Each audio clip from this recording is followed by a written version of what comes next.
thought he was committing a crime. Otherwise, I want to put him in handcuffs.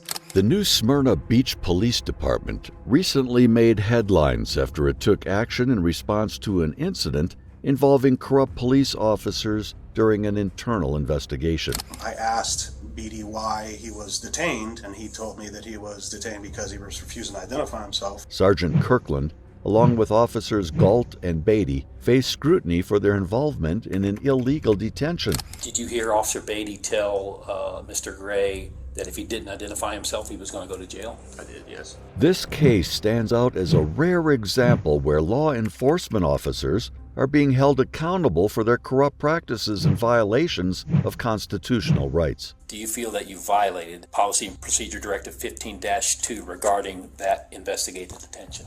At the time, I did not. We now have access to a portion of the body cam footage that sheds light on the incident. Shoot after them? Huh? Shoot after them? Why? They said you're asking the customers for money and stuff like that. Well, God bless them, mister. Okay, well, they don't want you up front of the business. I don't want you up in front of the business. Okay, well, that's not how this is So going you to can go. go get in your car and leave. No. I'll give you 5 seconds. I'll keep you for 5. Have a nice night. They just don't want you up here anymore. I don't care. They don't have the authority to tell me not to be here.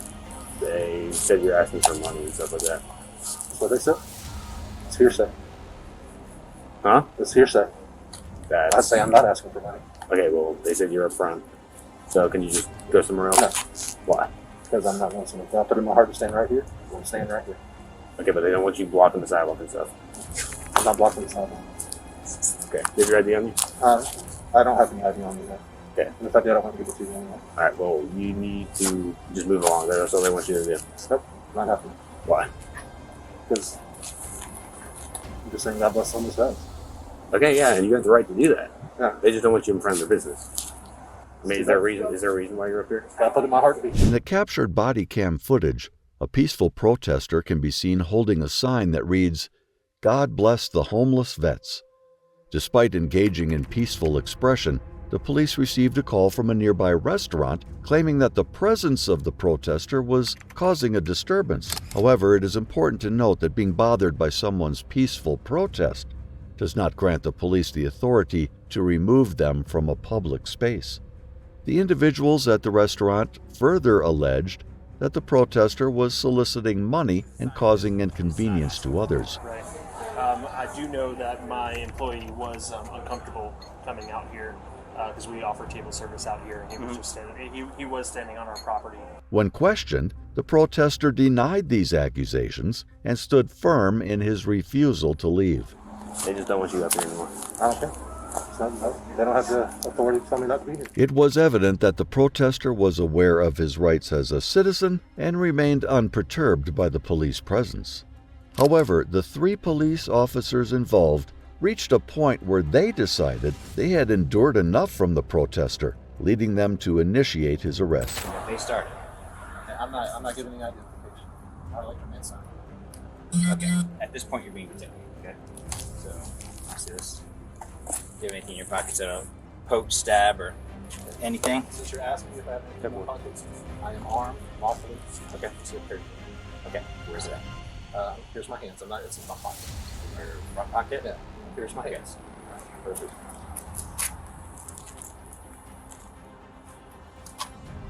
Matter of fact, once you guys just put me in the cuffs, I don't want any. Yeah.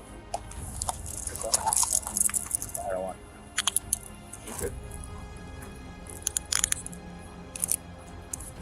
Good. You have to double cuff me? Yes, sir. I gotta get your cuffs.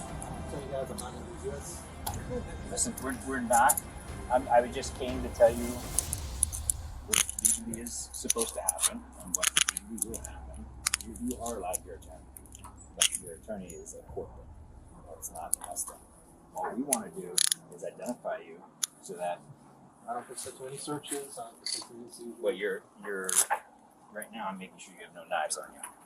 And then when they write a statement saying that you were breaking the law. Following the arrest of the individual holding the sign, an investigation was initiated and an interrogation promptly ensued.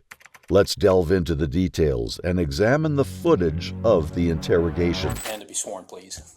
Do you solemnly swear or affirm that the statement you are about to give is the truth, the whole truth, and nothing but the truth, so help you God? I do. You are being interviewed as a witness to an internal affairs investigation. Since you are not the focus of the investigation, neither union representation or an attorney need be present to represent you. You are required to answer all questions pertaining to your actions or knowledge obtained while an employee of the City of New Smyrna Beach Police Department. Failure to answer any questions may subject you to departmental charges. If any time during this interview you feel that your answers might result in disciplinary action being taken against you, so advise me, and the interview will be stopped until representation is obtained. Do you understand that? I do. So, on December 14th, 2021, there was a CAD call asking for police to respond to 143 Canal Street in reference to a suspicious person. Are you familiar with that call? I am. Were you working as a Bravo shift supervisor that evening? I was. So you were filling in for another supervisor, Yes, correct? I was on overtime. Correct. Can you recall the details or circumstances of that suspicious person call? Yes, I do. What were they? The suspicious person call came out, was dispatched to Galt about a male bothering customers and asking for money.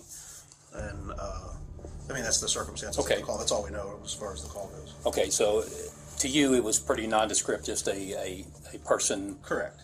Bothering customers. Yes. Okay. Were you ever contacted by Officers Galt? The detective commenced the interrogation in a professional manner, fully aware that he was speaking to a fellow law enforcement agent. With an expectation of honesty, he began by inquiring about the events surrounding the incident that took place on the night when the call was received. You said Officer Beatty calls you believe, at the end of his interaction Correct. with this person. Yes. Okay, can you describe the phone conversation that you had with Officer Beatty? Yeah, he said that he was just calling to inform me about what happened. He said that he was handling a panhandler call. So obviously, immediately I was kind of thinking, what do you mean by panhandler call? He says that the subject was standing on city property and had a sign that said, God bless homeless veterans. He said that the male was refusing to identify himself, and that he had a firearm, but he did have a valid concealed weapons permit. I asked him, what happened. He explains to me that basically he and Galt detained the male with handcuffs. They disarmed him and confirmed that he had a valid concealed weapons permit, and that in doing so they were able to identify him, and ultimately they let him go.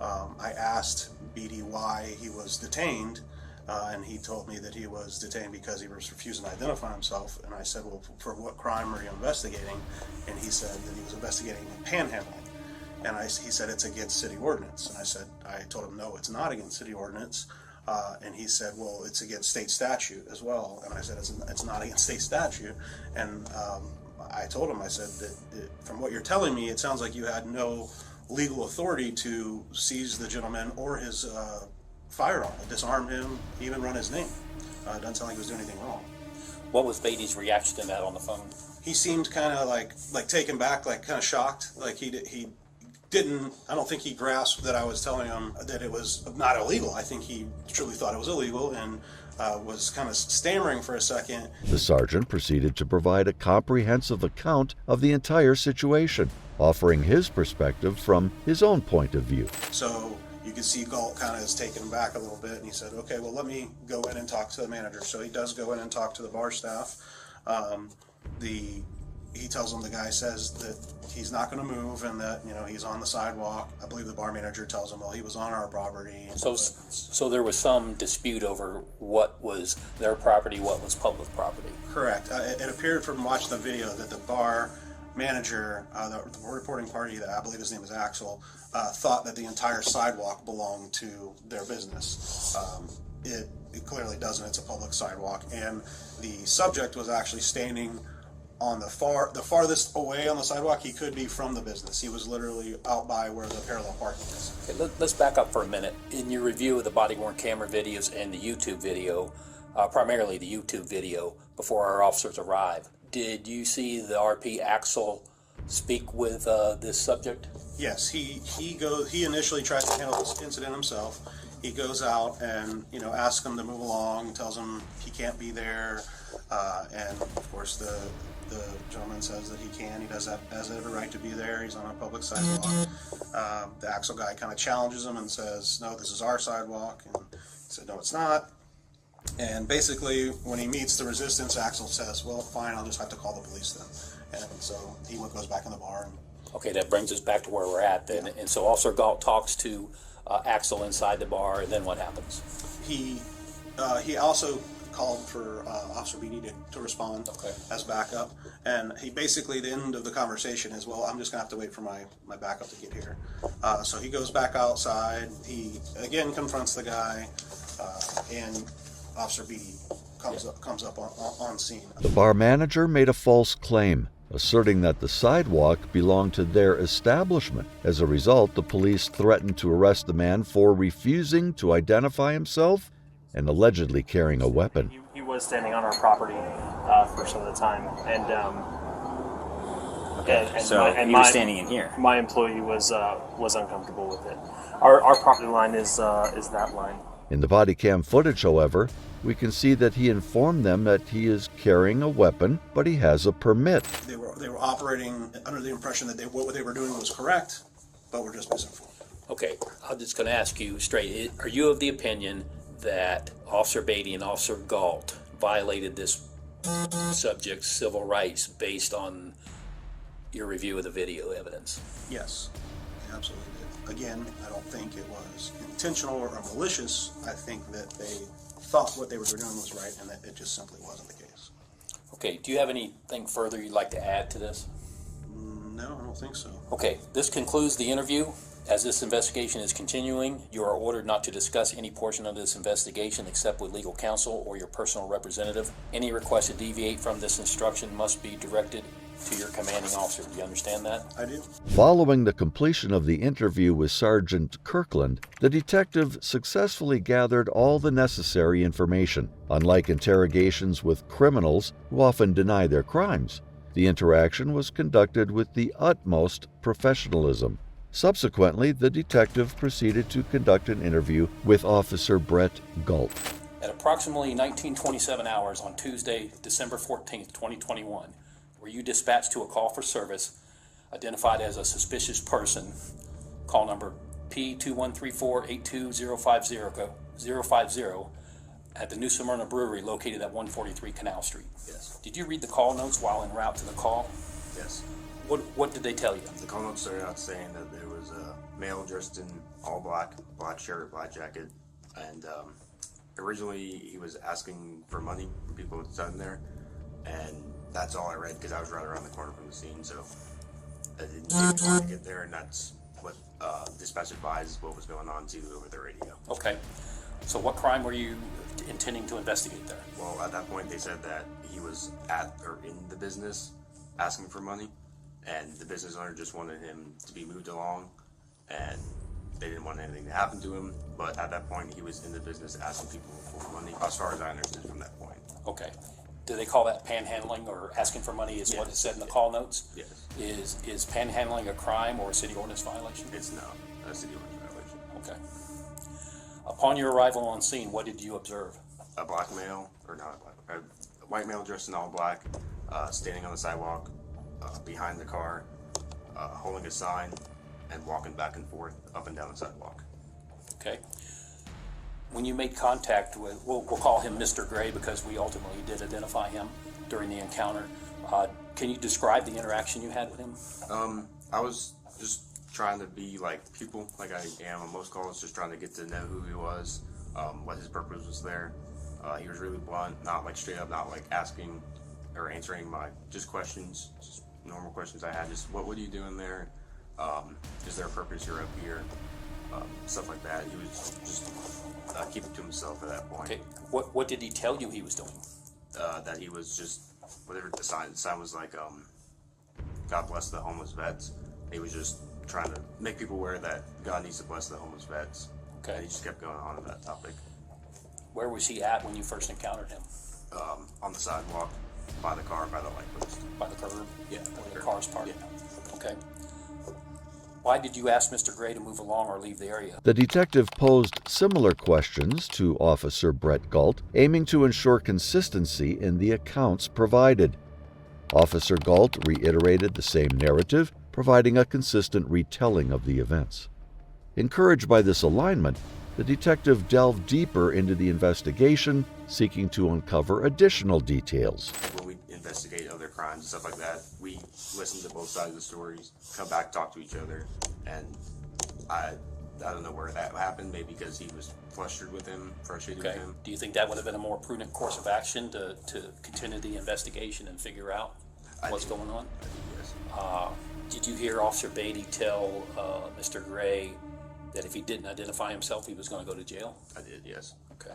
Officer Galt emphasized the importance of considering both perspectives before taking any action. He suggested visiting the business owner and collaboratively resolving the situation. The interview with Officer Galt concluded, and subsequently Officer Beatty was summoned for questioning. He said he was armed. He said that he was armed, but he didn't say anything about the concealed weapons permit until we got across the street. Well, I have to correct you on that, because if you watch the video, he does say, I'm armed, pauses for a second, lawfully, and I have a concealed weapons permit. Okay. As you were taking the sign from him. So that's a matter of record. That's what was said. Yeah, Okay. I'm not arguing. Okay. That's just my recollection. Okay. of it. Why did you seize the firearm before he was secured in handcuffs, or at all, if he was only being detained pending further investigation? Well, at that point, because I thought he was committing a crime, otherwise I want to put him in handcuffs, that he's resisting without violence. I'm trying to conduct an investigation, and he doesn't want anything to do with it. He doesn't want to identify himself, so that's why I detained him. And if I'm detaining somebody, I'm not going to leave a weapon on them. If they're being lawfully detained, I wouldn't want to leave a weapon on them. Okay, but wouldn't it be more prudent to handcuff him first and then deal with the weapon issue? Well, he was being handcuffed. Right. That had not been done yet, and you were already diving in his pockets. Why did you tell him his attorney is a court thing and not a police thing? Can you explain that? We're not required to have an attorney present during our questioning. We're either conducting an investigation or we're conducting Miranda warning questioning, which... Well, if he's invoking his right to have an attorney present... He doesn't have to speak. During the conversation with Officer Beatty, the detective addressed the issue of the alleged concealed weapon, which was contradicted by the body cam footage. Additionally, it was revealed that Officer Beatty failed to inform the individual of their right to an attorney during the questioning process. Policy and Procedure Directive 15-2. The DMS record shows that you signed this off on 9/19 of 2020. Okay? This was published in, a revision of it was published in 9 of 20, so when the revision came out, you had reviewed it and signed it. Specifically, the section that we're talking about is 15.2.17, investigated detentions. It says, an officer is permitted to stop and briefly detain a person for investigative purposes if the officer has a reasonable suspicion supported by articulable facts that criminal activity may be afoot, even if the officer lacks probable cause. Such encounters must be evaluated by considering the totality of the circumstances.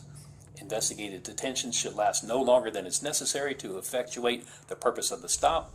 The investigative methods employed should be the least intrusive means reasonably available to verify or dispel the officer's suspicion in a short period of time. Any investigative detention must conform to current law. I want to bring your attention that one of the current law that's applicable here is one of the attachments here. Well, there's several attachments, but the one I'm going to reference is Florida Statute 901-151, which is Florida Stop and Frisk Law. Okay? Are you familiar with that? Just read it. Okay. So, that being said, based on the facts of this incident as reviewed in this investigation, do you feel that you violated Policy and Procedure Directive 15-2 regarding that investigative detention? At the time, I did not. Looking back at it and being peeled apart, yes, I should have investigated further, and if he wasn't going to move off the sidewalk, he doesn't have to move off the sidewalk. We could have taken the investigation inside the establishment, since they were the complainant anyways, and figured out what went down. And then afterwards I find out that Galt had already done all this, but I wasn't made aware of any of it. Knowing what you know now, that the investigation has bared out like I told you at the very beginning, the record is undisputed of what was said, what was done, and by everyone involved on video and audio. To their credit, the officers demonstrated honesty by acknowledging their mistake in detaining an individual without probable cause or reasonable suspicion. Officer Beatty acknowledged that there was room for further investigation and the utilization of available resources to either confirm or dispel any suspicions. This disciplinary interview did not result in any formal charges being filed. Nonetheless, it is encouraging to witness the police taking a commendable step in conducting such interviews and providing oversight for their law enforcement agents. It signifies a positive direction toward accountability and improvement within the police department.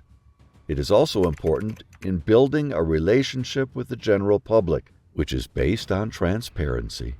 If you like the video, make sure to subscribe for more content.